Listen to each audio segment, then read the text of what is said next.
বালির ঢিবি মারিয়ে হনহনিয়ে হেঁটে চলেছেন মেজর। ভাবতে চাইছেন রিসার্চ সেন্টারটাকে চন্দনপুরেরই কোনো প্রত্যন্ত অঞ্চলে ট্রান্সপোর্ট করা হয়েছে, কিন্তু সেখানে তো ধূসর বালি, লাল রঙের স্থায়ী আকাশ কিংবা এমন ভুতুড়ে নীরবতা নেই। ধীরে ধীরে মেনে নিতে বাধ্য হলেন। লম্বা সফর করে ফেলেছেন তারা। জনমনীষীর খোঁজে এগিয়ে চলার পথে তার ষষ্ঠ ইন্দ্রিয় জানান দিল তাকে ফলো করা হচ্ছে। ঢিবিগুলোর ফাঁক ফোকর দিয়ে একটা আবছা মতো শরীর তার পিছু নিয়েছে। রিভলভার বার করলেন মেজর। অপেক্ষা করলেন একটা খাড়া ঢিবির কাছে পৌঁছানো তক। ওটাকে ঘিরে পাই করে এক পাক দৌড়ালেন। তারপর উল্টোমুখ হয়ে একই ট্রাকে আবারও ছুটলেন। এবার মাটিতে শুয়ে পড়লেন তিনি। শরীর মুচড়ে চুরোর কাছে উঠে এসে উঁকি মেরে চাইলেন। একজন লোক সামনের দিকে চেয়ে দাঁড়িয়ে। মেজরের আকস্মিক অন্তর্ধানে হতবুদ্ধি। উঠে দাঁড়িয়ে রিভলভার ওঠালেন মেজর। হাত তুলুন, গর্জে উঠলেন। চরকির মতো ঘুরল লোকটা। সঙ্গে সঙ্গে নিজেকে একটা ডবল ব্যারেল শটগানের মাজলের টার্গেটে দেখলেন মেজর। এক মাঝবয়সী রোদে পড়া তামাটে মুখের লোক বন্দুকটা তুলেছে। দেখে বোঝা যায় গ্রামের মানুষ। ওর দিকে চেয়ে রইলেন মেজর। লোকটাকে চেনা চেনা লাগছে। আত্মারাম? বিজয়ের সুর ফুটল ওর কণ্ঠে। আপনি অভয়ারণ্যের দারোয়ান আত্মারাম না? আরে, আমাকে চিনতে পারছেন না? আরে, আমি মেজর আজাদ। হোলস্টারে রেখে দিলেন রিভলভার। যাক, ভালোই হলো। এখানকার ব্যাপার স্যাপার জানা যাবে আপনার কাছ থেকে। কি বলছেন স্যার? অবাক হয়ে প্রশ্ন করল আত্মারাম। মেজরকে চিনতে পেরে বন্দুক নামিয়ে নিয়েছে। যা বলার তা তো আপনি বলবেন। আমি? আগে। বাক্সটা নেমে এলো। ছুলাম আর আমি এখানে। আপনারা স্যার কি সব গবেষণা করছেন তা কি আমি জানি? আমি স্যার মুখ্যসূক্ষ্ম মানুষ। কপাল ঘষলেন মেজর। বুঝতে পারছেন। আত্মারাম ভেবেছে চন্দনপুর রিসার্চ সেন্টার কোনো এক্সপেরিমেন্ট করেছে। আপনি আসলে ভুল করছেন। আসল ব্যাপারটা হচ্ছে, মাঝপথে উপলব্ধি করলেন নিজেই ভালো মতো জানেন না সত্যি ঘটনাটা কি। ফলে লাইন চেঞ্জ করে নিলেন। আমিও আপনার মতো কিছুই বুঝতে পারছি না। তবে এসব এত কিছুর পেছনে কোনো অশুভ শক্তির হাত আছে। ব্রহ্মদত্তি? আরে বাবা! আরে, অত ভয় পাবেন না, আমি আছি তো, দ্রুত বললেন মেজর। এখানে আসার পর যা যা দেখেছেন খুলে বলুন তো দেখি। মাথা চুলকে দিল আত্মারাম। এক ভদ্রলোক আর একটা খোকাকে দেখেছি। হিরু আর কিশোর? উত্তেজিত হয়ে উঠলেন মেজর। তারপর কোথায় ওরা? ওনাদেরকে ধরে নিয়ে গেছে ওই আজব মানুষগুলো। সঙ্গে আর একজন ছিল। দেখে মনে হলো ডাক্তার সাহেব। আমাকে অবশ্য ধরতে পারেনি। পালিয়ে পালিয়ে ওদের পিছন পিছন গেছি। হঠাৎ কথা থামিয়ে ঝাঁপিয়ে শুয়ে পড়ল। মেজরকেও শুয়ে পড়তে হাত দেখালো। হামাগুড়ি দিয়ে ঢিবির পাশের দিকে চলে গেল দুজনে। আঙুল দেখালো আত্মারাম। ওই যে, ওদের কথাই বলছিলাম। মেজর দেখতে পেলেন টাইম লর্ড আর সার্জেন্ট হায়দারকে চক্রাকারে ঘিরে কোথায় যেন নিয়ে চলেছে জেলি মানবরা। তিনি তখন না বেরোলে তাকেও ধরত। সহজাত প্রবৃত্তির বশে ওদের সাহায্য করতে যাওয়ার জন্য উঠে দাঁড়াতে গেলেন। আত্মারাম তার কাঁধে চাপ দিল। সবুর করেন স্যার, আমি জানি কোথায় যাবে ওরা। পিছে পিছে যাব। দূরত্ব বজায় রেখে ছোট দলটাকে অনুসরণ করলেন মেজর আর আত্মারাম। দীর্ঘ যাত্রার পর মস্ত সিংহদ্বারের ভেতর দিয়ে দুর্গে প্রবেশ করল জেলিমানবরা। বন্ধ করে দিয়েছে গেট। কি করবেন স্যার? ঢিবির আড়ালে বসে ফিসফিস করে জানতে চাইল আত্মারাম। জীবনে প্রথমবার সত্যিকারের আতঙ্ক অনুভব করছেন মেজর। ভেবে পাচ্ছেন না কি করবেন। তবে যাই হোক না কেন, তিনি একজন প্রশিক্ষণপ্রাপ্ত মিলিটারি এবং সে মতোই কাজ করবেন। প্রথমে রেকি করব, জরুরি কণ্ঠে বললেন। তারপর ঝটিকা আক্রমণ। আত্মারাম, আপনি আমার অর্ডার মেনে চলবেন, বুঝেছেন? যুদ্ধংদেহের দৃষ্টিতে একটুক্ষণ তাকিয়ে রইল আত্মারাম। ৭১ যুদ্ধ করেছে ও। মেজরের কর্তৃত্বপূর্ণ কণ্ঠ ওর রক্তে আগুন ধরিয়ে দিয়েছে। সেলুট ঠুকল। নট করে জবাব দিলেন মেজর। এক সদস্যের সেনাবাহিনী নিয়ে দুর্গ ঘুরে সাবধানে এগোতে লাগলেন। ভেতরে হিরু চাচা তখন হোরাসকে বোঝাতে সাধ্যমতো চেষ্টা করছে। আপনি নিজেই স্বীকার করেছেন নরম কণ্ঠে বলল, ম্যাটার অ্যান্টিম্যাটারের রিয়াকশন সবসময় কন্ট্রোল করা সম্ভব নাও হতে পারে। ব্ল্যাক হোলের ভেতর দিয়ে যে এনার্জি ড্রেন বানিয়েছেন তা রিভার্স করতে না পারলে ইউনিভার্স ভেঙে খানখান হয়ে যাবে। হোরাসের ভয়ঙ্কর অট্টহাসি গম গম করে উঠল পিতলের হলরুমটায়। হোক না, সুন্দর একটা সিন দেখা যাবে। হোরাসের জবাব শুনে পিলে চমকে গেল হিরু চাচার। ভাবতে লাগলো কি বলে ওকে কাবু করা যায়। সেক্ষেত্রে আপনি চিরদিনের জন্য একা হয়ে যাবেন। এখনো তো একা। আমি একা থাকতে থাকতে অভ্যস্ত হয়ে গেছি। গুরুগম্ভীর কণ্ঠটিতে বিষণ্ণতার ছোঁয়া লাগলো। মুক্তি না পেলেও প্রতিশোধ নিতে পারবো, তাতেই চলবে আমার। শেষ চেষ্টা করলো চাচা। আপনার প্রতি অন্যায় করা হয়েছে, এটা কেউ অস্বীকার করছে না। যে ক্ষতিটা করেছেন তা পুষিয়ে দিন। হাই কাউন্সিলে নিজের প্লেস ফিরে পাবেন। আমি আপনার হয়ে তদবির করব। হিরু চাচা মুহূর্তে বুঝে ফেলল মস্ত বড় ভুল হয়ে গেছে। ঘরে আধার ছায়া নেমে এসেছে। কড়কড় শব্দে বাজ পড়ল। আমার জন্য আপনি তদবির করবেন? বরং ওদের হয়ে আমার কাছে আপনি তদবির করুন। আপনি আবার মুক্তি পেতে পারেন। ক্ষমতাই একমাত্র স্বাধীনতা। যারা আমার সঙ্গে বেইমানি করেছে তাদের কোনো ক্ষমা নেই। আপনাকে এখানে আনানোর পেছনে একটা কারণ আছে। হিরণ পাশা, আপনাকে ফ্লেম অফ সিঙ্গুলারিটির কাছে নিয়ে যাব আমি। ভ্রু কুচকে গেল হিরু চাচার। হোরাস তাকে নিয়ে কি খেলা খেলবে কে জানে। জিজ্ঞেস করবে, এ সময় বাধা পেল। ঝনঝন শব্দ করে দরজা খুলে গেল।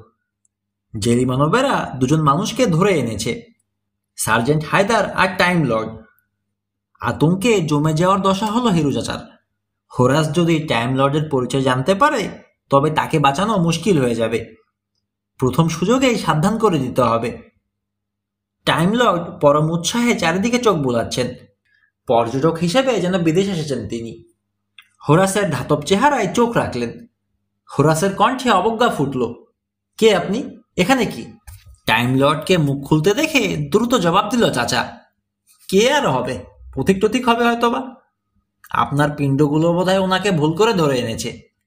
আমি তো পিণ্ডগুলোকে শুধুমাত্র টাইম লর্ড বা তাদের বন্ধুকে ধরে আনতে প্রোগ্রাম করেছি, ধীরে বলল হোরাস। না, তাতে কাজ হয়নি।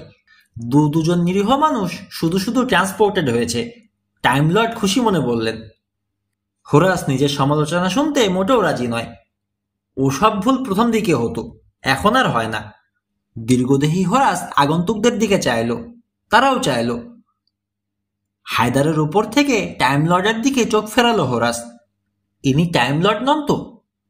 ওর কণ্ঠের তাচ্ছিল্য টাইম লর্ডের কান এড়ায়নি। মুখ দেখে কি মানুষ চেনা যায়? বুঝ দেওয়ার ভঙ্গিতে বলল, আজব, আমাকে ভয় পাচ্ছে না দেখি। দেখি এদিকে আসুন। টাইম লর্ড হিরু চাচার পাশে গিয়ে দাঁড়ালো। দুজনকে গভীরভাবে পর্যবেক্ষণ করলো হোরাস। ওর অসাধারণ মেধা প্রচণ্ড প্রভাব ফেলছে হিরু চাচাদের উপর। হঠাৎ কি ভেবে পায়চারি করতে লাগলো। চিনেছেন ওকে? সুযোগ পেয়ে ফিসফিস করে জিজ্ঞেস করলো হিরু চাচা। এখানে পৌঁছানোর পর যা যা ঘটেছে সংক্ষেপে জানিয়ে দিল। হোরাস, বলেন কি? টাইম লর্ডের কণ্ঠে বিস্ময়। হোরাস লম্বা পা ফেলে ওদের কাছে ফিরে এলো। সঙ্গে সঙ্গে যেন কোনো অব্যক্ত নির্দেশ পেয়ে টেলিমানবের দল দেয়ালের ওপাশ থেকে বেরিয়ে এলো। ঘিরে ফেলেছে। নিয়ে যাও এদের, অন্য সবার সাথে বন্দি করে রাখো। প্রতিবাদ করার সুযোগ নেই কারো। হিরু চাচা, হায়দার আর টাইম লর্ডকে ঘিরে ধরে ঘর থেকে বার করে নিয়ে গেল টেলিমানবেরা। একাকি দাঁড়িয়ে চিন্তামগ্ন হলো হোরাস।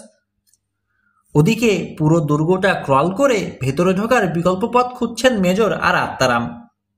পাননি। ওই একটাই গেট, ফলে এ মুহূর্তে ওটার সামনেই দাঁড়ানো তারা। চলুন, সর্বশক্তিতে আক্রমণ চালানো যাক, বললেন মেজর। বেচারা আত্মারাম চোখ পিটপিট করে চাইল, মুখে কথা জোগাচ্ছে না তার। খালি ছেলে এখন ঠাসাঠাসি অবস্থা। কিশোর এবং ডক্টর ইউনুসের সঙ্গে হায়দার, হিরু চাচা আর টাইম লর্ডকে ভরে দেওয়া হয়েছে। হোরাসের ব্যাপারে কিছু জানতে পারলেন? চাচাকে প্রশ্ন করলেন টাইম লর্ড। যেটুকু বুঝলাম আমি, তাতে ওকে কনফিউজ মনে হলো। সে তো আমিও, ভূতা গলায় বললেন ডক্টর ইউনুস। টাইম লর্ডের দিকে চেয়ে হিরু চাচাকে প্রশ্ন করলেন, এর পরিচয়টা? আমার বন্ধু, বলে টাইম লর্ডের দিকে ফিরল হিরু চাচা। হোরাস এই নিজের মুক্তির কথা বলে, আবার তার পরপরই বলে গোটা ইউনিভার্স ধ্বংস করে দেবে। কি যে চায় নিজেও জানে না। ডক্টর ইউনুস আলোচনা থেকে সরতে রাজি নন। কিন্তু এই জায়গাটা কি? অ্যান্টিম্যাটারের দুনিয়া বুঝলাম, কিন্তু টিকে আছে কি করে?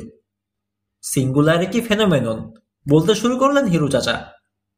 সহজ করে বলো, বাধা দিয়ে বলল কিশোর। ব্যাপারটা যে সহজ নয় বৎস, বলল হিরু চাচা। কম কথায় বলতে গেলে সিঙ্গুলারিটি হচ্ছে স্পেস টাইমের একটা একটা পয়েন্ট, যেটা শুধুমাত্র ব্ল্যাক হোলের ভেতর থাকতে পারে। আর আমরা সেই ব্ল্যাক হোলের ভেতর দিয়ে অ্যান্টিম্যাটারের দুনিয়ায় এসে পড়েছি, পৌঁছে গেছি সিঙ্গুলারিটির কাছাকাছি।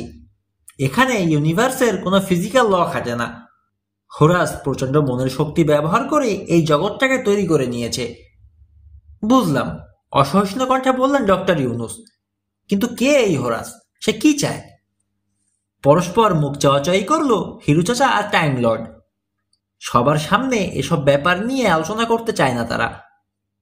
কিন্তু এই ব্ল্যাক হোলের ভেতরে বসে রাগঢাক করে লাভ কি? বহুদিন আগে বলতে শুরু করলেন টাইম লর্ড, আমরা অর্থাৎ টাইম লর্ডরা টাইম ট্রাভেলের সিক্রেট আবিষ্কার করেছি। কিন্তু সেটাকে কাজে লাগাতে একটা বিশাল এনার্জি সোর্সের প্রয়োজন হয়ে পড়ে। হোরাস তার অসাধারণ সোলার ইঞ্জিনিয়ারিং এর সুবাদে সেই পাওয়ার যোগান দেয় আমাদের। আমাদের ধারণা ছিল ও কাজ করতে গিয়ে মারা পড়েছে, কিন্তু আসলে মরেনি। অ্যান্টিম্যাটারের জগৎ তৈরি করে কিভাবে যেন টিকে গেছে। চাচা জুড়ে দিল, টাইম লর্ডরা ওর কাছে ঋণী। ওর বন্দিদশার বিনিময়ে টাইম ট্রাভেলের সুযোগ পেয়েছে তারা। টাইম লর্ড গল্পে সুতো ধরলেন, না জানি কত বছর ধরে এখানে আটকা পড়ে আছে ও। নিজের দুর্দশার জন্যে আমাদের উপর ক্ষেপে বোম হয়েছে। শেষমেশ বুদ্ধি বার করেছে, লাইট বিম আবিষ্কার করে জেলির পিণ্ড পাঠিয়েছে। এনার্জি শুষে নিচ্ছে নিজের পৃথিবীতে। এসব আলোচনা শুনে কিশোরের মাথা ঘুরে যাওয়ার উপক্রম। শেষ পর্যন্ত সার্জেন্ট হায়দার মুখ খুলল। অত শত বুঝি না, দৃঢ়কণ্ঠে বলল, এইটুকু বুঝতে পারছি, এই হোরাস না ফোরাস ভালো লোক নয়, ওকে ঠেকাতে হবে। পারবো বলে মনে হয় না, মৃদু স্বরে জানালো হিরু চাচা। মুখ সাদা হয়ে গেল কিশোরের। হিরু চাচাকে কখনো বিনা যুদ্ধে পরাজয় স্বীকার করতে দেখেনিও, এই প্রথম। কিন্তু কিছু তো একটা করতেই হবে, বলল। কি করব জানতে চাইল চাচা। এখান থেকে আমাদের বার করুন, বলল হায়দার। হিরু চাচা আর টাইম লর্ড ঘাড় ঘুরিয়ে সেলের চার দেয়াল দেখছে। ঘরে দরজা নেই। ভেতরে ঢোকার সময় দরজার দেখা মিলেছিল, ঢোকার পর রহস্যজনকভাবে মিলিয়ে গেছে। কপাল কুঁচকে কি যেন ভাবছে কিশোর। আচ্ছা, হোরাস এই সেল থেকে শুরু করে সবকিছু বানিয়েছে, তাই না? সাই জানালো হিরু চাচা আর টাইম লর্ড। ও যদি মনের জোরে সেল বানাতে পারে, তাহলে আমাদের টাইম লর্ড মনের জোরে একটা দরজা বানাতে পারবে না? এটা তো ভাবিনি, বিড়বিড় করে বললেন টাইম লর্ড। চেষ্টা করে দেখতে ক্ষতি কি? সেলের দেয়ালে একদৃষ্টে চেয়ে রইলেন টাইম লর্ড। মনে ফুটে উঠছে দরজার ছবি। একটা দরজা, দরজা, দরজা। কিশোর, হিরু চাচা, ডক্টর ইউনুস আর হায়দার উদ্বিগ্ন দৃষ্টিতে তাকিয়ে আছে। ওই তো, হ্যাঁ, একটা দরজার আবছা আকৃতি ভেসে উঠছে, স্পষ্ট হচ্ছে ক্রমেই। শেষ পর্যন্ত সেলের দেয়াল ফুঁড়ে খোলা দরজার আবির্ভাব হলো। মুক্তির পথ পেয়ে গেছে ওরা। স্বাধীনতার সুফল ভোগ করবে কিভাবে বুঝে পেল না ওরা। দরজার দিকে এগোলো হায়দার। আসুন, বেরোনো যাক। হিরু চাচা আর টাইম লর্ড দৃষ্টি বিনিময় করে মাথা ঝাঁকালো, একমত হয়েছে। আপনি কিশোর আর ডক্টরকে নিয়ে যান, হায়দারকে বললেন টাইম লর্ড। ল্যাবরেটরিটার ভেতরে টাইম মেশিনটা আছে, দেখুন ওটা ঢুকতে পারেন কিনা, আমরা ওখানে মিট করব। কিশোর উদ্বিগ্ন চোখে ওদের দিকে চাইল। আপনারা কি করতে চাইছেন? দেখি হোরাসকে শায়েস্তা করার কোনো উপায় বের করতে পারি কিনা, বললেন টাইম লর্ড। আমাদের ধারণা যদি ভুল না হয়, বলল হিরু চাচা, তবে এই দুর্গেরই কোথাও পয়েন্ট অফ সিঙ্গুলারিটি রয়েছে। ওটা হচ্ছে হোরাসের ক্ষমতার উৎস।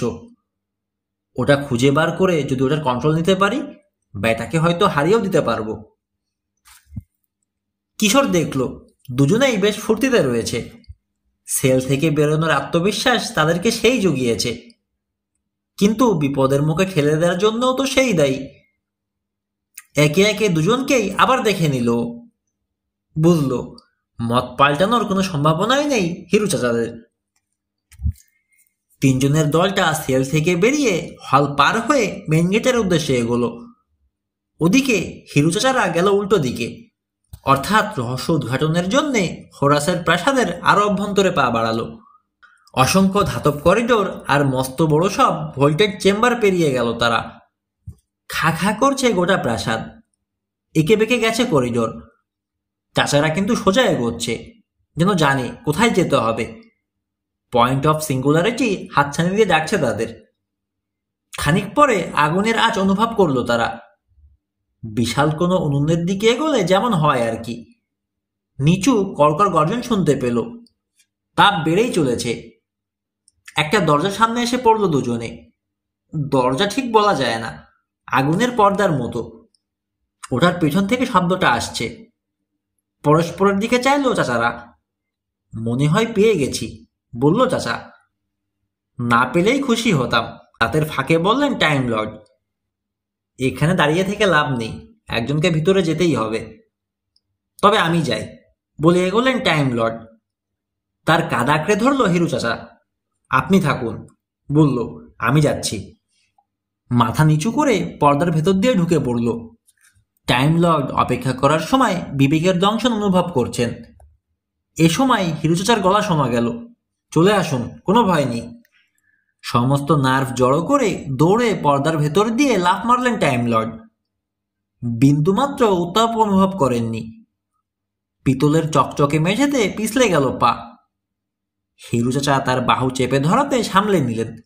দেখুন, চাইলেন টাইম লর্ড। আরেকটি বিশাল চেম্বারে এখন তারা। এন্ট্রান্স হলের চেয়ে এই ছোট হলেও বহুগুণ বেশি উঁচু। মধ্যখানে আগুনের লম্বা একটা পিলার উঠে গিয়ে মিশেছে ছাদের কুলঙ্গির সঙ্গে। ওটার পরিবর্তনশীল আলোগুলো পালিশ করা ধাতব দেয়ালে কম্পমান রেখা তৈরি করছে।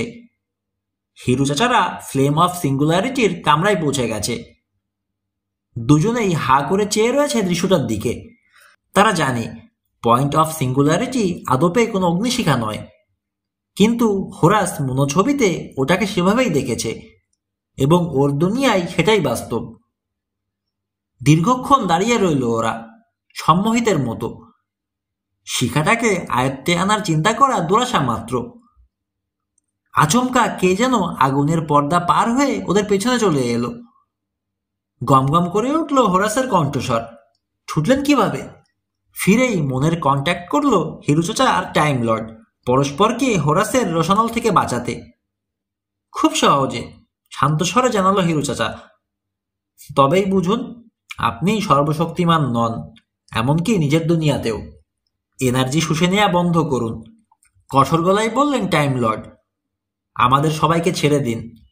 আপনার জন্যে টাইম লর্ডদের কাছে অনুরোধ করব আপনাকে করুণা করতে, নইলে সবার মনের কম্বাইন্ড শক্তির বিরুদ্ধে আপনি ধ্বংস হয়ে যাবেন। হোরাসের ক্রুদ্ধ গর্জনে ধাতব ছাদ ভেঙে খান খান হওয়ার দশা। অতিকায় অগ্নিশিখা লকলক করে বেড়ে গেল। আমাকে ভয় দেখাচ্ছেন? প্রয়োজন হলে সবাই মিলে লড়বো আপনার বিরুদ্ধে, বিন্দুমাত্র না ঘাবড়ে বলল হিরু চাচা। হোরাসের অট্টহাসি প্রতিধ্বনি তুলল হলরুমে। হোরাসের মনের বিরুদ্ধে লড়াই করবেন? করেন তবে। মুহূর্তে নিজেদেরকে অন্যখানে খুঁজে পেল তারা। চোখ পিটপিট করে চাইল হিরু চাচা। সুবিশাল এক চত্বরে দাঁড়িয়ে রয়েছে, চারিদিকে উঁচু পাথুরে দেয়াল। অটুট দেয়ালে একটি রয়্যাল বক্সও আছে। ওটাই জাদ্রেল রোমান শাসকদের মতো দাঁড়ানো হোরাস, কোনো লড়াই দেখার অপেক্ষায় রয়েছে যেন। তার পাশে টাইম লর্ড, ট্যাফও করতে পারছেন না। মাথার উপরে হোরাসের গ্রহের ভয়ঙ্কর লাল আকাশ, নিচে সেই ধূসর বালি। পেছন থেকে আসা ঘর ঘর শব্দ শুনে পাই করে ঘুরল চাচা। চত্বরের দূর প্রান্তে একটি দরজা খুলে গেছে। খোলা দরজা দিয়ে চলতে চলতে কি যেন বেরিয়ে আসছে। আটকে পিছে সরে গেল চাচা। ভূত, প্রেত কিংবা দৈত্য, যে কোনো কিছু হওয়া সম্ভব। ঝাড়া 7 ফুট লম্বা, মানুষ আকৃতির। কালো শরীরটাকে দেখে যে কারো কলজে শুকিয়ে যাবে। শক্তিশালী দেহটিতে পেশি কিলবিল করছে, হাত আর পায়ে তীক্ষ্ণ নখর, বাদুড়ে মাথায় একজোড়া ছোট খাড়া কান, লালাঝরা মুখে ঝকঝক করছে বিষ দাঁত, চোখ দুটো জ্বলছে ধকধক করে। ওটা কাছে এলে শ্বাস প্রশ্বাসে সালফারের গন্ধ পেল চাচা। কুৎসিত প্রাণীটাকে এবার খানিকটা পরিচিত মনে হলো চাচার। হোরাসের সঙ্গে মিল রয়েছে চেহারার। হোরাসই ওটা।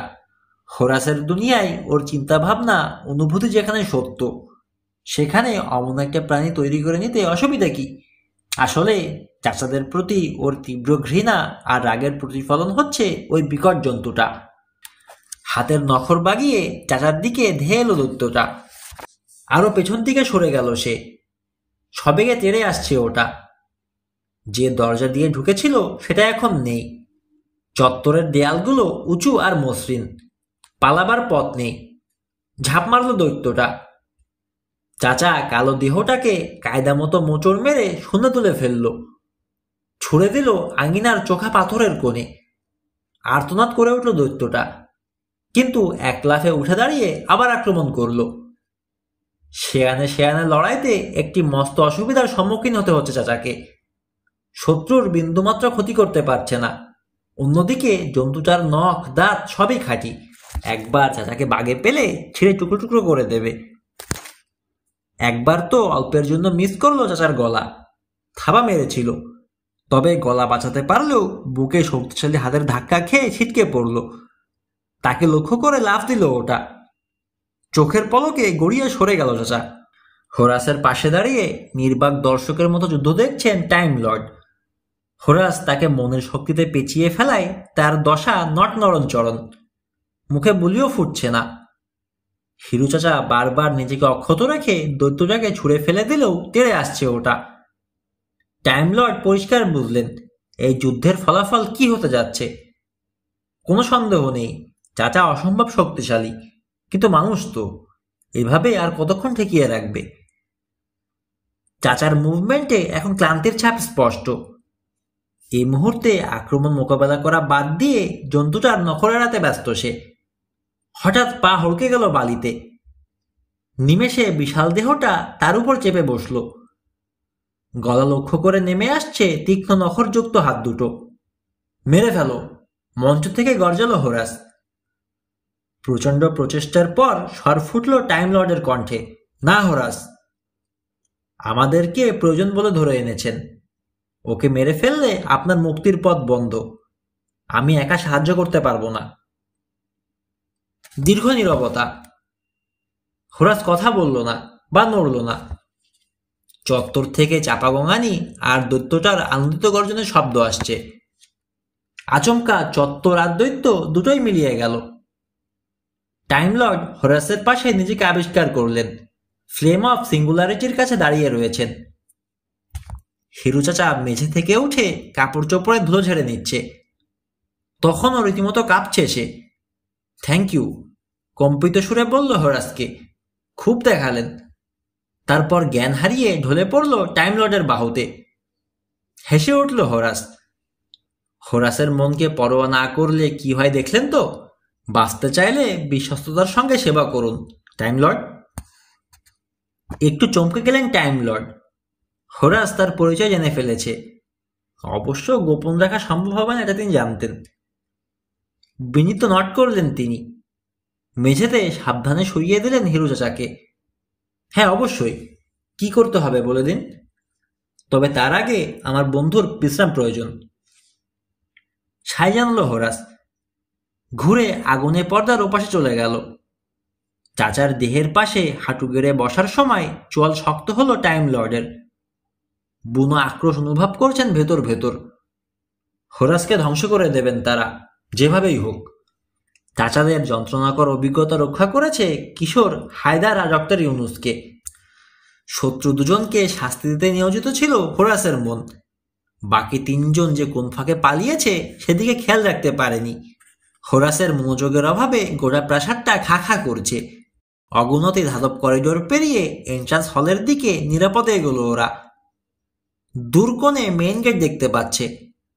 এন্ট্রান্স হল যখন পেরোচ্ছে তখনই সিঙ্গুলারিটি চেম্বার ত্যাগ করেছে হোরাস। মন ফিরিয়েছে দুর্গের দিকে। বন্দিরা পালাতে চেষ্টা করছে বুঝেও উদ্বিগ্ন হলো না ও। ওদেরকে প্রয়োজন নেই, হিরুদের তো বসে আনতে পেরেছে। কিন্তু পরক্ষণেই মনে হলো, ছাড়বে কেন? চাকরদেরকে পাঠালো ওদেরকে ধরে আনতে, নিজে মশগুল হলো আসন্ন প্রতিশোধের চিন্তায়। মুক্তির নেশায় উদ্বেল কিশোররা চারিদিক থেকে জেরি মানবদের দৌড়ে আসতে দেখে ভয়ে জমে গেল। এই মুহূর্তে সিংহদ্বারের সামনে তারা, দরজা খুলতে রীতিমতো জুটছে। ভেতর দিকে খোলে দরজা দুটো, কিন্তু টান বেজে সে হ্যান্ডেল নেই। দরজা দুটো যেখানে মেলে সেখানে সামান্য ফাঁক পেয়ে সবাই মিলে টানতে লাগলো, কিন্তু তাতে ইঁদুর গলার মতো একটুখানি জায়গা বেরোলো কেবল। ওদিকে ক্রমেই নিকটবর্তী হচ্ছে জেলিমানবরা। কুৎসিতভাবে ঝলমল করছে ওদের দেহ। প্রমাদ গুনল কিশোর। হঠাৎ নড়ে উঠল দরজা।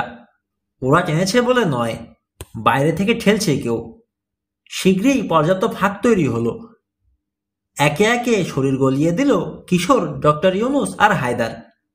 বাইরে বেরিয়ে মেজর আজাদকে রিভলভার হাতে দাঁড়িয়ে থাকতে দেখে যুগপৎ বিস্মিত ও আনন্দিত হয়ে উঠল ওরা। মেজরের পিছে শটগান হাতে খাটো আরেকজন লোক দাঁড়ানো। জোড়া দরজা নিজেদের ফাঁকে বন্ধ হয়ে যাচ্ছে। এ সময় একটা জেলি মানব ফাঁক গলে বেরোতে চেষ্টা করলো। আত্মারামের শটগান ছিন্ন বিচ্ছিন্ন করে দিল চকচকে দেহটাকে। ওটা আবার জোড়া লাগার আগেই দড়াম করে বন্ধ হয়ে গেল দরজা দুটো। ঢিবির দিকে দৌড়ান, তাড়া লাগালেন মেজর, ওরা এক্ষুনি এসে পড়বে। তার নেতৃত্বে ছুট লাগালো অন্যরা। স্যার, দৌড়ানোর ফাঁকে হাঁপাতে হাঁপাতে প্রশ্ন করলো হায়দার, আপনারা জানলেন কি করে আমরা বেরোতে চাইছি? নিচু হাসলেন মেজর, জানতাম না। দরজা নড়তে দেখে ভাবলাম ভেতরে ঢোকার চান্স পেয়েছি। তা হিরুর খবর কি? ভেতরে স্যার, টাইম লর্ডও আছেন। আমাদের ওকে বলেছেন ল্যাবরেটরিতে গিয়ে ওদের জন্য অপেক্ষা করতে। হ্যাঁ, সেই ভালো, সম্মতি জানালেন মেজর। ঢিবির আড়ালে এখন ওরা। দুর্গ থেকে ধাওয়া দেওয়ার লক্ষণ নেই। মেজর আর হায়দার অন্যদের জন্য থেমে দাঁড়ালো। আজাদ চাচা, হাঁ করে শ্বাস নিল কিশোর, খামোখা ছোটাছুটির দরকার নেই, আপনার গাড়িটা এখানেই আছে। বলিস কি? কোথায়? চোয়াল ধুলে পড়ল কিশোরের। শিওর জানি না, তবে খুব সম্ভবত সমুদ্রের কাছে। হঠাৎ মুখ খুলল আত্মারাম। হ্যাঁ, আমি জায়গাটা চিনি, আমি তোমাদেরকে ফলো করছিলাম, এবার তোমরা আমাকে ফলো করো। অল্পক্ষণ পরে গাড়িটার কাছে পৌঁছে দিল আত্মারাম। এক দৌড়ে হুইলের পেছনে গিয়ে বসলেন মেজর, কিশোর তার পাশে। হায়দার, ডক্টর ইউনুস আর আত্মারাম পেছনে। কোথায় যাব আমরা? মেজরকে জিজ্ঞেস করলো কিশোর। রিসার্চ সেন্টার, ইঞ্জিন স্টার্ট করে বললেন মেজর। কিশোরকে তাজ্জব বনতে দেখে আকর্ণ হাসলেন। ঘাবড়াস না, যতটা ভাবছিস ততটা দূরে নয়। অত সহজে পৌঁছানো যাবে না স্যার, পেছন থেকে যোগ করলো হায়দার। আঙুল দেখালো। ঢিবির পাশে সার বেঁধে দাঁড়ানো জেলিমানবের দল। ওদের একজন থাবা তুলল। ছিটকে উঠল গাড়ির সামনের জমি।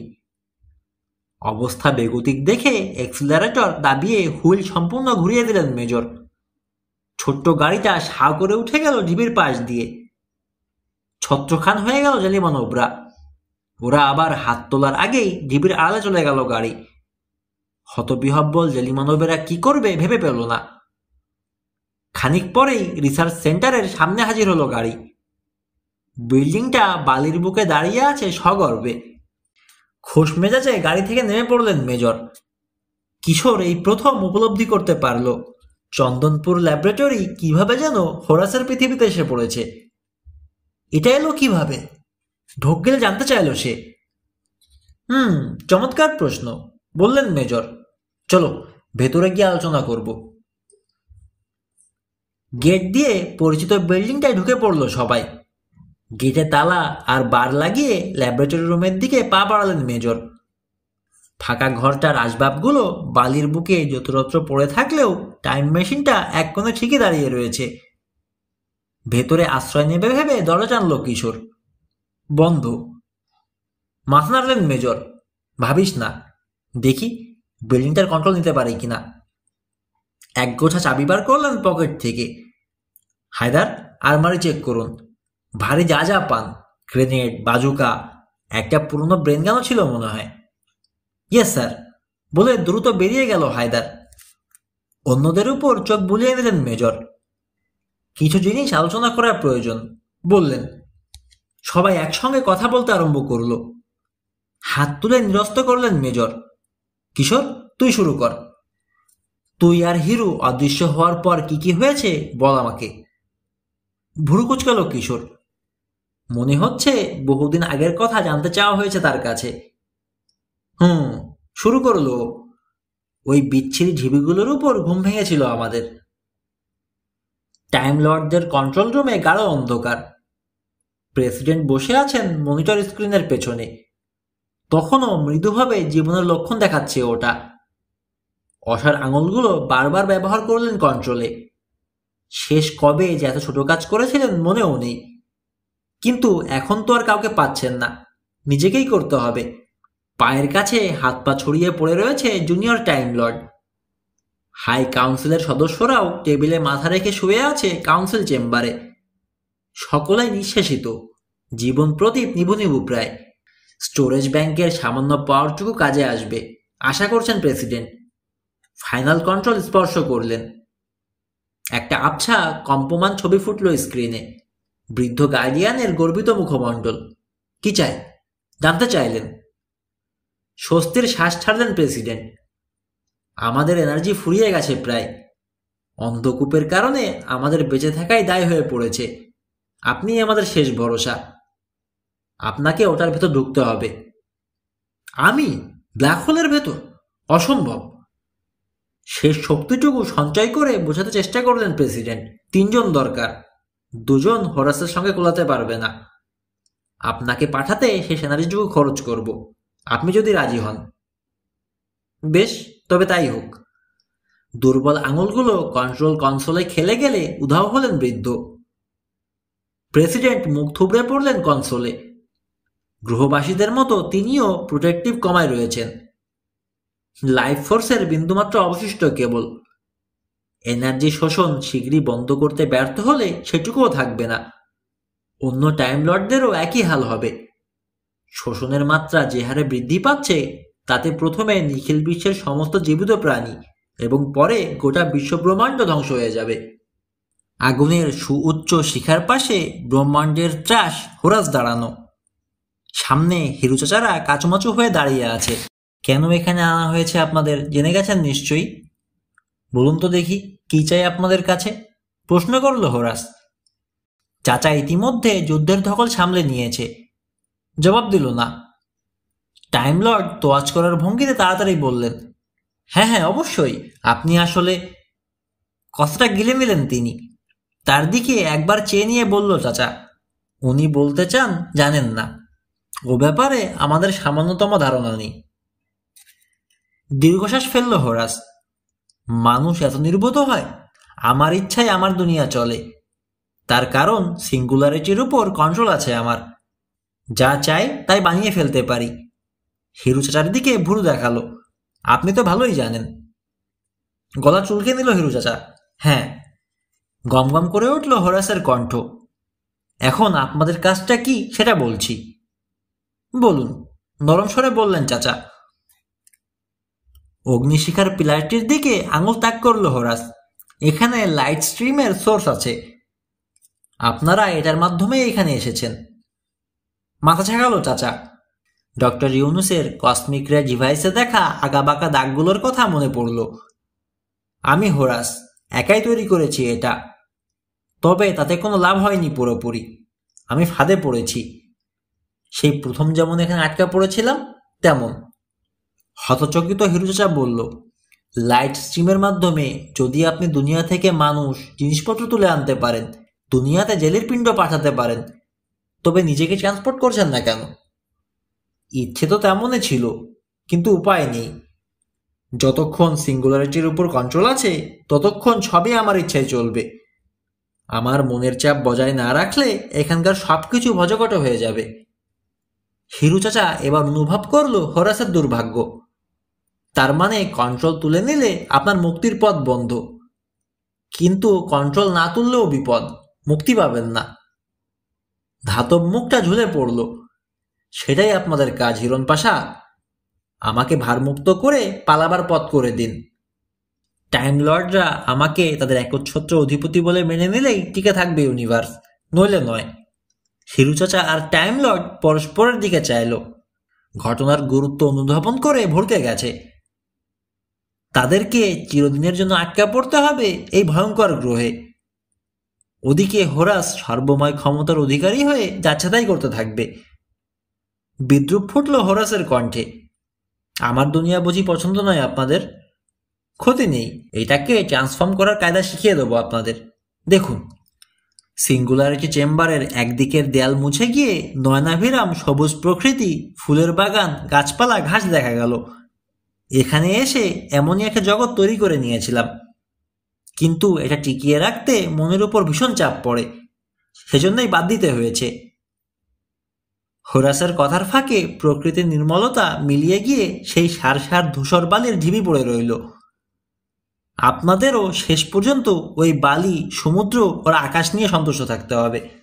মুহূর্তের নীরবতার পর প্রশ্ন করল চাচা, কিন্তু আমরা যদি আপনার চমৎকার অফারটা ফিরিয়ে দিই? তবে আমার লাইট বিম দুনিয়ার সব এনার্জি শুষে নেবে। আপনারাই দায়ী হবেন বিশ্ব ব্রহ্মাণ্ডের ধ্বংসের জন্য। আপনারা কি চান সেটা? চাচা জবাব দেওয়ার জন্য মুখ খুলতে যাবে, এ সময় বলে বসলেন টাইম লর্ড, আপনার কথা মতোই কাজ করব আমরা, কোনো উপায় তো নেই আর। একটা স্বর্ণ সিংহাসন কোত্থেকে যেন হাজির হলো হোরাসের পেছনে। ও বসে পড়ল ওটায়। তবে আসুন, মুখোশটা খুলে দিন। এগিয়ে গেল চাচারা। হোরাস বসে রয়েছে বলে ধাতব মুখোশটা তাদের নাগালের মধ্যে। আপনাদেরও এমন মুখোশ লাগবে, বলল হোরাস। লাইট বিমের একটা ক্ষতিকর এফেক্ট রয়েছে, ধীরে ধীরে ক্ষয় করতে থাকে। চাচারা বুঝল, সেজন্যই ধাতব মুখোশ আর পোশাক পরিচ্ছদের আড়ালে নিজেকে লুকিয়ে রাখে হোরাস। বাঁধন খুলতে খুলতে হিরোচার মনে হলো না জানি কি চেহারা দেখবে মুখোশের অন্তরালে। লাইট বিমের ক্ষতিকর প্রভাবে কি ক্ষয়ে গেছে হোরাসের মুখ? শেষ বাঁধনটা খোলা হলে মন শক্ত করল তারা। তুলে নিল ধাতব হেলমেট। যা দেখল তাতে করুণা আর ভীতির দ্বৈত অনুভূতি হলো তাদের। চোখের পলকে হেলমেটটা আবার যথাস্থানে বসিয়ে দিল, কিন্তু বাঁধন লাগানোর আগেই ঝট করে মাথা ঘোরালো হোরাস। ক্রুদ্ধ। কি হলো? গর্জে উঠেছে। অসহায়ের মতো পরস্পরের দিকে চাইল চাচারা। জবাব দেওয়ার সময় অকৃত্রিম সহানুভূতি প্রকাশ পেল হিরু চাচার কণ্ঠে। পারবো না হোরাস, চাইলে আমাদের মেরে ফেলুন, কিন্তু যা চান সেটা করতে পারবো না। ধীরে সুস্থে উঠে দাঁড়ালো হোরাস। একটা দেয়ালের কাছে হেঁটে গিয়ে হাত নাড়ল। মুহূর্তে উপরাংশ চকচকে মসৃণ হয়ে গেল, তামার আয়না যেন। কাপা হাতে এবার মুখোশটা খুলে নিল। ভেতরে ফাঁকা, কিচ্ছু নেই। অব্যক্ত যন্ত্রণায় গুঙিয়ে উঠে মুখোশ জায়গা মতো বসিয়ে দিল আবার। লাইট বিমের কারণে ক্ষয়ে গেছে সব, ব্যথিত স্বরে বলল হিরু চাচা। মন ছাড়া আর কিছুই রক্ষা পায়নি, পুরো শরীরটাই খেয়ে নিয়েছে। মিথ্যে, মিথ্যে, চেঁচিয়ে উঠল হোরাস। আমি আছি, আছি, শুধু এই পৃথিবীতেই, মৃদুস্বরে বলল চাচা। সায় দিলেন টাইম লর্ড। নিজেই নিজের কবর খুঁড়েছেন, এখান থেকে আপনি কখনোই বেরোতে পারবেন না। যাবজ্জীবন কারাদণ্ডাদেশের মতো শোনালো কথাগুলো। অস্থির ভঙ্গিতে পায়চারি করছে হোরাস, হাত মুঠো পাকানো। হঠাৎ থেমে পড়ল। বজ্রগম্ভীর কণ্ঠস্বরটি ঘর কাঁপিয়ে দিল। যদি শুধু আমি মনের কারণেই বেঁচে আছি, তবে মনটাকেই খতম করে দেব, ধ্বংস করে দেব সব সব। প্রচণ্ড বজ্রনিনাদে ফেটে গেল ছাদ। ছনছন করে ঢুকে পড়ল বাতাস। অগ্নিশিখা লকলক করে বেড়ে উঠল। ডোরা কাটা দাগ ফুটল ধাতব দেয়ালে। পায়ের নিচে মেঝে যেন ধাতব সমুদ্রের মতো বয়ে যাচ্ছে। আগুনে তেড়ে বেড়াচ্ছে হোরাস, ভূতগ্রস্তের মতো চিৎকার করে হাসছে। এই সুযোগ, ফিসফিস করে হিরু চাচাকে বললেন টাইম লর্ড। টানলেন হাত ধরে। দুজনে ধাতব করিডোর ধরে দৌড়ানোর সময় গোটা বিল্ডিংটাকে ভয়াবহভাবে কাঁপতে দেখল। চলতে চলতে মেন গেটে পৌঁছে গেল তারা। কেউ বাধা দিতে আসেনি। ভূমিকম্প আর বজ্রপাত যেন তাণ্ডবলীলা চালাচ্ছে। বাইরে ঝোড়ো বাতাস, থেকে থেকে বিজলি চমকাচ্ছে, উড়ছে ধুলো। হাত ধরাধরি করে আধারে মিশে গেল হিরু চাচারা। রিসার্চ সেন্টারের উদ্দেশ্যে প্রাণপণে ছুটছে। মেজর আজাদ ল্যাবরেটরির জানালা দিয়ে তাকিয়ে আছেন। বাংলাদেশে কল্পনা করছেন নিজেকে। আসলে ভাবছেন যে গোটা বিল্ডিংটাকেই চন্দনপুরে ফিরে নিতে পারলে ভালো হতো। হোরাসের দুর্গের চাইতে অনেকটা দূরে তারা, তবে ঝড়টা ঠিকই টের পাচ্ছেন। ডক্টর ইউনুস, কিশোর আর হায়দার এইমাত্র খাওয়া সেরেছে, ল্যাবরেটরির ক্যান্টিনের খাবার। ঠান্ডা হয়ে গেলেও খিদে মেটাতে স্বস্তি বোধ করলো সকলে। ঘরটির দেয়ালগুলোই নানা রকম আগ্নেয়াস্ত্র সার করে ঠেস দিয়ে রাখা। আলমারি থেকে ওগুলো নিয়ে এসেছে সার্জেন্ট হায়দার। বর্তমান পরিস্থিতিতে অখুশি নন মেজর। কেবল হিরুরা ফিরে এলেই টাইম মেশিনে চেপে পাত্তারি গুটাবেন। তার সঙ্গে জানালায় যোগ দিল কিশোর। বাজের শব্দ শুনেছিস? প্রশ্ন করলেন মেজর। বাতাস কমে যাচ্ছে, কিন্তু বাজের কি শব্দ এ, বাপরে! হঠাৎ বাতাস ছাপিয়ে শোনা গেল প্রচণ্ড শব্দ। কাছেই এক্সপ্লোশন বলে উঠলেন মেজর। Stand everybody! মুহূর্তে প্রত্যেকে পছন্দসই অস্ত্র তুলে নিল। সামনে থেকে আসছে মনে হলো, বললেন মেজর। করিডোর ধরে মেন গেটের দিকে সাবধানে এগোলো ওরা। চাচারা কিন্তু কাছে পিঠেই আছে, ঢিপির আড়ালে। ঝড় কমে আসছে বলে খুশি হয়ে উঠল। আর ভয় নেই, বলল হিরু চাচা। উঠে এলো ঢিবির চূড়োয়। তার পরপরই চিৎকার করলো, দেখুন! বিদ্যুৎ চমকের ফলে চন্দনপুর রিসার্চ সেন্টার স্পষ্ট তাদের চোখে। হিরু চাচার কাঁধে আলতো চাপড় দিলেন টাইম লর্ড। ওদিকে দেখুন! ঝট করে ফিরল হিরু চাচা। একদল জেলি মানব হেলে দুলে এগিয়ে আসছে তাদের দিকে। শিগগিরই আসুন, বলল হিরু চাচা। ভেতরে ঢুকে পড়ি। ঢাল বেয়ে দৌড়ালো তারা। বোমা ফাটছে পেছনে। সামনের ঢিবিটার দুপাশ থেকে বেরিয়ে আসতে দেখা গেল আরো জেলি মানবকে। ক্রমেই এগিয়ে আসছে হোরাসের অনুগত ভৃত্যের দল। চাচাদের আশেপাশের মাটি কাঁপিয়ে দিচ্ছে বোমা মেরে। ঘেরাও হয়ে গেছে তারা, সেই সঙ্গে রিসার্চ সেন্টার থেকে বিচ্ছিন্ন। মেন গেটের কাছে পৌঁছানো মাত্র মেজর ও তার ছোট্ট সেনাবাহিনী বিস্ফোরণের শব্দ শুনল। পুরো মাত্রায় আক্রমণ করেছে, বিড়বিড় করলেন মেজর। অ্যান্টি ট্যাঙ্ক রাইফেলের ভারে নুয়ে পড়া কিশোর কোনো মতে বলল, আচ্ছা চাচা, মনে হয় আমাদের গুলি করছে না, হিরু চাচাদেরকে করছে। আমি চেক করতে যাচ্ছি, বললেন মেজর। তালা আর বার খুলে দরজা ঠেলা দিলেন। খোলা দরজা দিয়ে উকি মারতেই দেখতে পেলেন দুজন মানুষ এদিকেই পরিমরি করে ছুটে আসছে। বোমা এড়াতে ক্রিশ্চিয়ানো রোনালদোর মতো বডি টস দিচ্ছে। হিরু না? চেঁচিয়ে উঠলেন মেজর। সবাই রেডি হন, ফায়ার করতে হবে। শত্রুরা রিসার্চ সেন্টারে আশ্রয় নেওয়ার পথ বন্ধ করেছে, এটা বোঝা মাত্র মেইন গেট হাট করে খুলে যেতে দেখলো হিরু চাচারা। সাব মেশিন গানধারী মেজরের নেতৃত্বে আজব এক সেনাদল বেরিয়ে আসছে সামনের দিক থেকে। তার পেছনে তেপায়াবিহীন ব্রেন গান হাতে সার্জেন্ট হায়দার। ডক্টর ইউনুস বহন করছেন অ্যান্টি ট্যাঙ্ক রাইফেল। আত্মারাম তার শটগান, আর কিশোর নিজের প্রায় সমান উচ্চতার একটা রাইফেল। মুখের কাছে হাত জড়ো করে চেঁচালেন মেজর, হিরু, তোরা শুয়ে পড়। ভূমিসজ্জা নিতে বিন্দুমাত্র দেরি করল না চাচারা। সঙ্গে সঙ্গে যেন পুরো মাত্রায় যুদ্ধ শুরু হয়ে গেল। মেজরের নেতৃত্বাধীন সেনাবাহিনী ছিন্ন বিচ্ছিন্ন করে দিল জেলিমানবদের। একটাকে তো দুয়াতখানা করে দিল হায়দারের ব্রেন গান। কিন্তু গোদা পা দুটোকে ওর দিকে তেড়ে আসতে দেখে মুখ শুকিয়ে গেল বেচারার।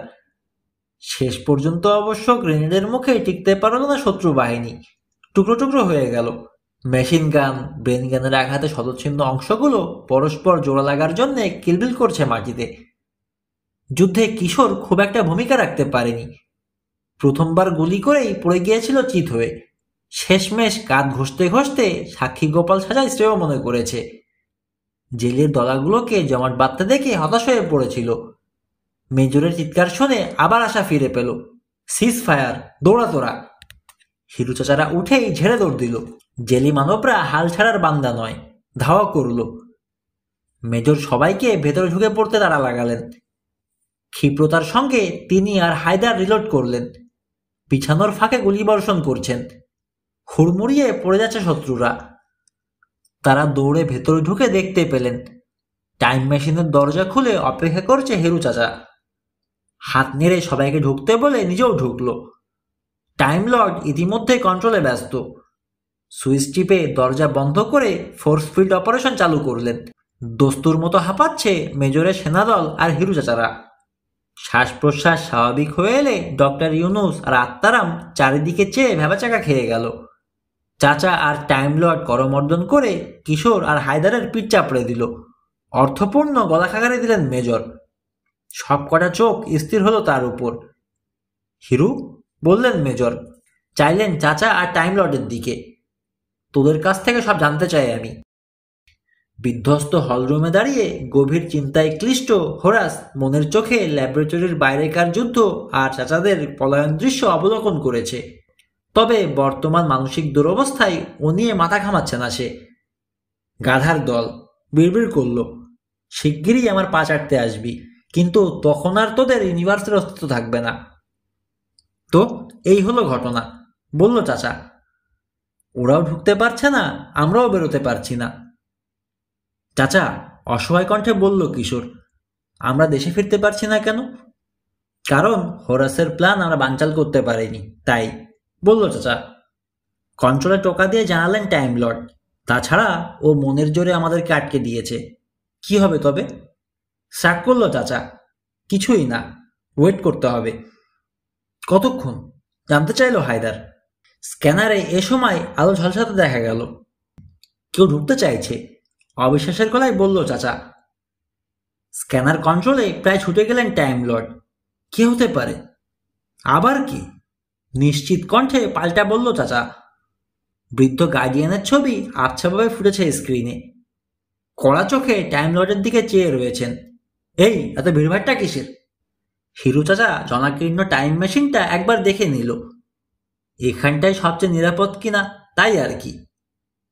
নাক দিয়ে ঘোদ জাতীয় এক তাচ্ছিল্যের শব্দ করলেন বৃদ্ধ। বুমেরা, নিজের মেশিনে নিজেই বন্দি? চাচা লাজুক হাসল। আপনি যখন এসে পড়েছেন তখন তো একটা না একটা বুদ্ধি বেরোবেই। গম্ভীর কণ্ঠে বললেন বৃদ্ধ। তা হাত গুটিয়ে বসেই থাকবে নাকি মাথা খারাবে? ঘাড় চুলকালেন চাচা। কি করতে বলা হচ্ছে বুঝতে বেগ পেতে হলো না। টাইম মেশিনে উপস্থিত সবাইকে বোকা বানিয়ে দিয়ে মূর্তির মতো জমে গেল হিরু চাচা আর টাইম লর্ড। এক হাতে পরস্পরের কপাল ছুঁয়েছে, অন্য হাতটি স্ক্যানার স্ক্রিনে। মুহূর্তের অটুট নীরবতা। বাতাস যেন কাঁপছে তাদের মানসিক যোগাযোগে। দুপা হটে গেল চাচারা। আকস্মিক উত্তেজনায় চাইল পরস্পরের দিকে। আমরা তিনজনে একমত, স্ক্রিনের বুড়ো বললেন। রিস্কি, কিন্তু কাজও হতেও পারে। তোমাদের জন্য আমার দোয়া। হঠাৎ বলা নেই কওয়া নেই মুছে গেল ছবি। কিশোরের দিকে চাইলেন মেজর। কিছু বুঝলি? টেলিপ্যাথিক কনফারেন্স বোধ হয়। স্ক্রিনের বুড়োটা কে? আরেকজন টাইম লর্ড। ভালো, খুব ভালো। বিষয়টা খোলাসা না হওয়ায় মেজর আর কথা বাড়ালেন না। পরে বন্ধুর কাছ থেকে জেনে নেবেন। হিরু চাচারা তখন ফোন দিয়ে আসছে। ফোর্স ফিল্ড জেনারেটর অফ করতে হবে, চিন্তামগ্ন টাইম লর্ড বললেন। কিন্তু তার তো ডিফেন্সলেস হয়ে পড়ব, ঝুঁকিটা নিতেই হবে। ব্যস্ত হাতে কনসোলের একটা সাইড প্যানেল খুলতে লাগলো হিরু চাচা। ওদিকে টাইম লর্ড ফোর্স ফিল্ডের সুইচ অফ করে দিলেন।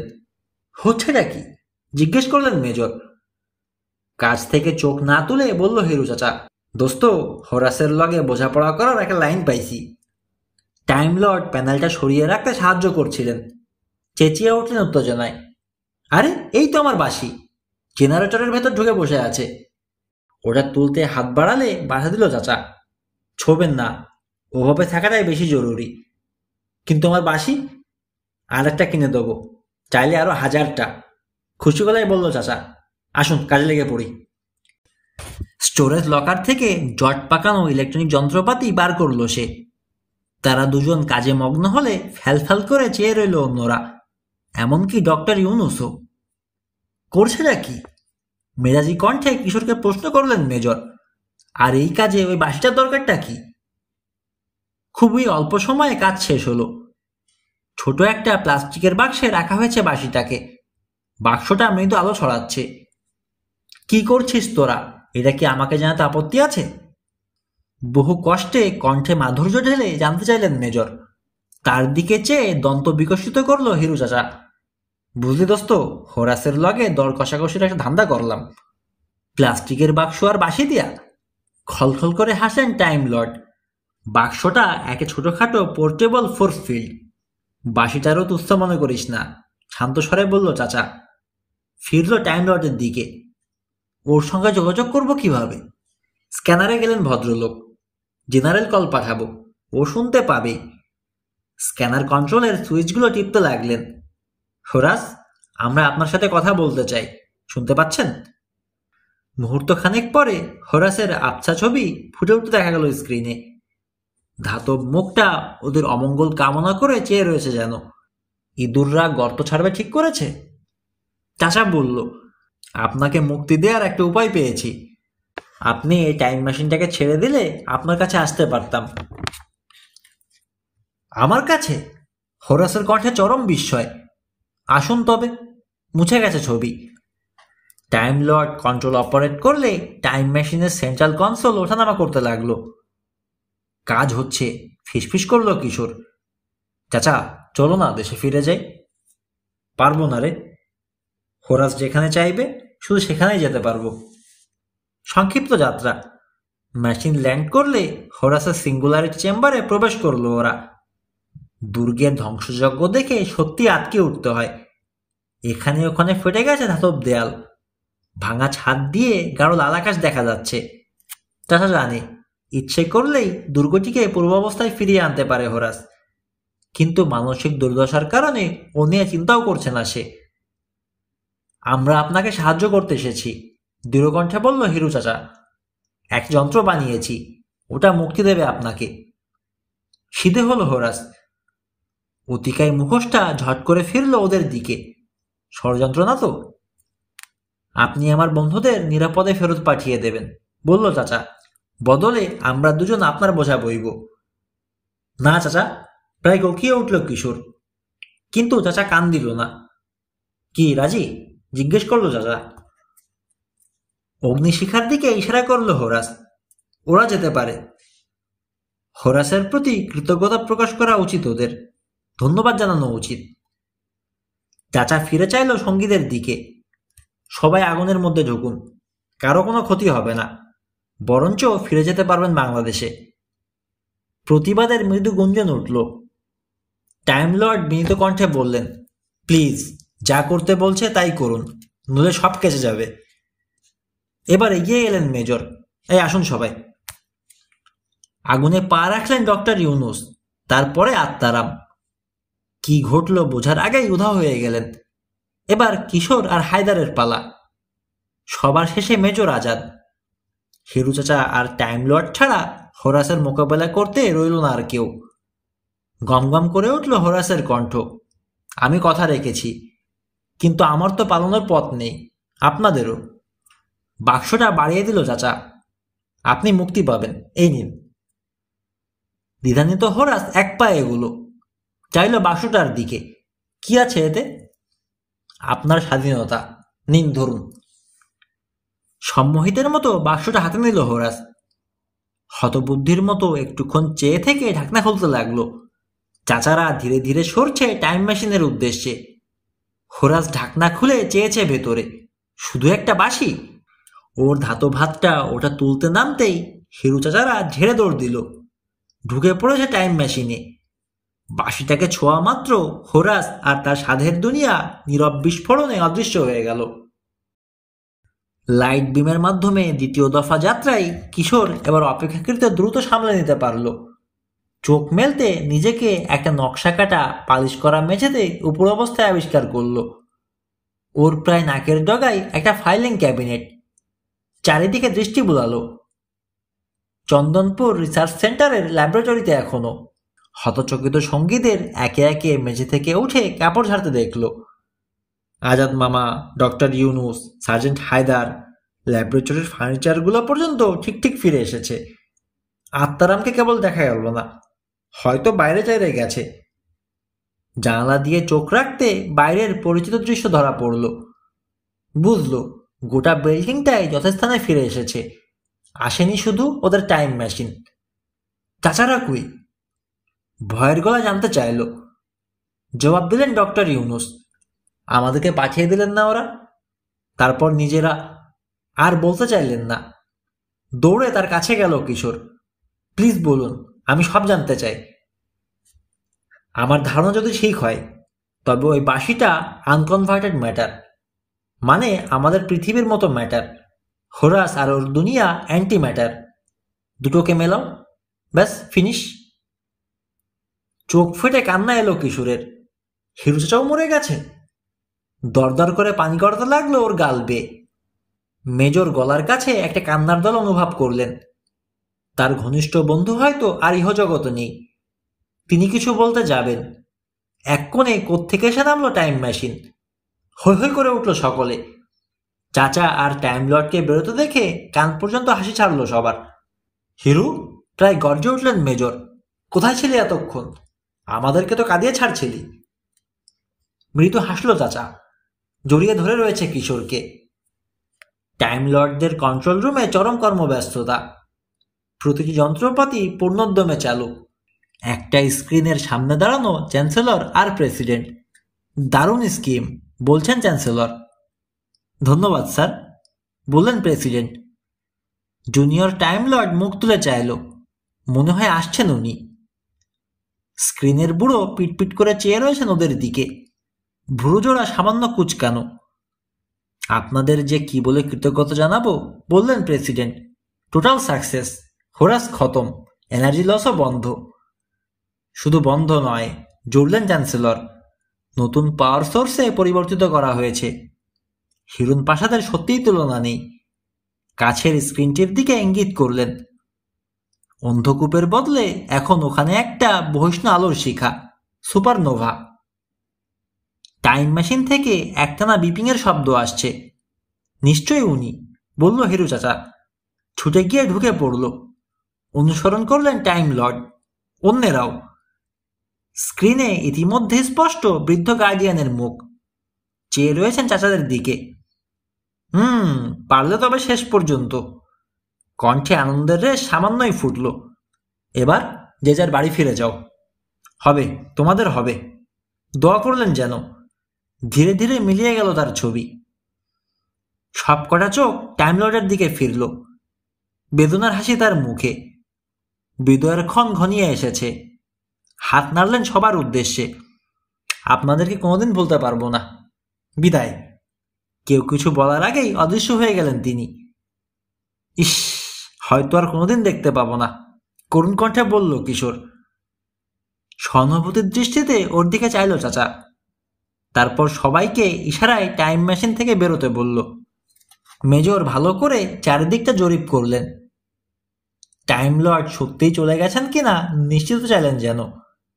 মানুষটা ভালো ছিল, বললেন। আসুন সার্জেন্ট, আবার সব চালু করতে হবে। তার আগে জিনিসপত্রের একটা তালিকা তৈরি করব। সব ঠিকঠাক আছে কিনা জানা দরকার। অনুগত হায়দার উঠে দাঁড়ালো। ইয়েস স্যার, বলে একটু ভেবে নিল কি যেন। স্যার, যদি কিছু হারিয়েই থাকে কি জবাব দেব? আগে আসুন তো, দৃঢ়কণ্ঠে বললেন মেজর। গটগট করে বেরিয়ে গেলেন। আমিও যাই বরং, বললেন ডক্টর ইউনুস। চমৎকার একটা ট্রিপের জন্য ধন্যবাদ। কাউকে অবশ্য বলতে পারবো না আমি, কেউ বিশ্বাস করবে না। ডক্টর ইউনুসকে বিদায় জানিয়ে গোমরা মুখে টুলে বসে রইল হিরু চাচা। কিশোর উপলব্ধি করতে পারল চাচা কি ভাবছে। শত্রুর পরাজয় কখনোই মন থেকে উপভোগ করতে পারে না ওর চাচা। বিজিতের প্রতি সহানুভূতি অনুভব করে। হোরাসের কথা ভাবছ তো? জানতে চাইল। বোকা বানিয়েছ বলে মন খারাপ? আসলে বোকা বানায়নি রে, মুক্তি দেব বলেছিলাম, দিয়েছি। ওকে উড়িয়ে দেয়া ছাড়া অন্য কোনোভাবে মুক্তি দিতে পারতাম না। কিশোর তার চাচার অনুভূতির প্রতি শ্রদ্ধা দেখালেও একমত হতে পারল না। ওর মতে হোরাস মরেছে, বাঁচা গেছে। যে গোটা বিশ্ব ব্রহ্মাণ্ডের জন্য হুমকি হয়ে দাঁড়ায় তার বেঁচে থাকার কোনো অধিকার নেই। চাচা, প্রসঙ্গ পাল্টাতে চাইল কিশোর। আত্মারামকে দেখলাম না কেন? আমাদের সঙ্গে আসেনি? মুচকি হেসে আশ্বস্ত করলো চাচা। ও তো আর এখান থেকে স্টার্ট করেনি, কাজে চিন্তার কিছু নেই। ও নিজের জায়গাতেই পৌঁছে যাবে, আর সবার মতো। শুরুর মতো শেষটাও হলো খুব স্বাভাবিকভাবে। আত্মারাম বণিক উঠে কাপড় ঝাড়ল, চাইল এদিক ওদিক। হাসি ফুটল ঠোঁটের কোণে, সন্তুষ্ট। ঘাস, গাছ, ফুল, মাথার উপরে পাখি, চিরাচরিত দৃশ্য। শীষ দিচ্ছে দোয়েলের দল। ওর আকস্মিক আগমনে ভয় পেয়েছে। হালকা ঝটপটানির শব্দ শুনে তাকালো। একটা রূপালী ধূসর বেলুন লটকে আছে কাছের গাছটায়, তবে কমলা রঙা বাক্সের চিহ্ন নেই। হাঁপ ছাড়লো আত্মারাম। শটগান তুলে নিয়ে চেক করলো, খালি। বগলের তলে গুজে হাঁটা দিল কোয়ার্টারের উদ্দেশ্যে। খানিক দূর এগোতেই গিন্নিকে গেটের কাছে দাঁড়িয়ে অপেক্ষা করতে দেখলো। হাঁটার গতি বাড়িয়ে দিল। শ্রবণ দূরত্বে পৌঁছা মাত্র স্ত্রীকে আদুরে গলায় অনুযোগ করতে শুনল। কোথায় গেছিলে আত্মারাম বাবু? এদিকে বিজ্ঞানী, মিলিটারি সবাই এসে আমার কর্তাকে কত খোঁজাখুঁজি। গেছিলে কই? স্ত্রীর দিকে চাইল আত্মারাম। ওর সুলক্ষতার মতো বউ পাওয়া ভাগ্যের ব্যাপার, কিন্তু বেচারের দোষ একটাই, বড্ড বেশি বকবক করে। শাশুড়ি আর শালিগুলো এক একটা ময়না পাখি, কথা শুরু করলে আর থামতে পারে না।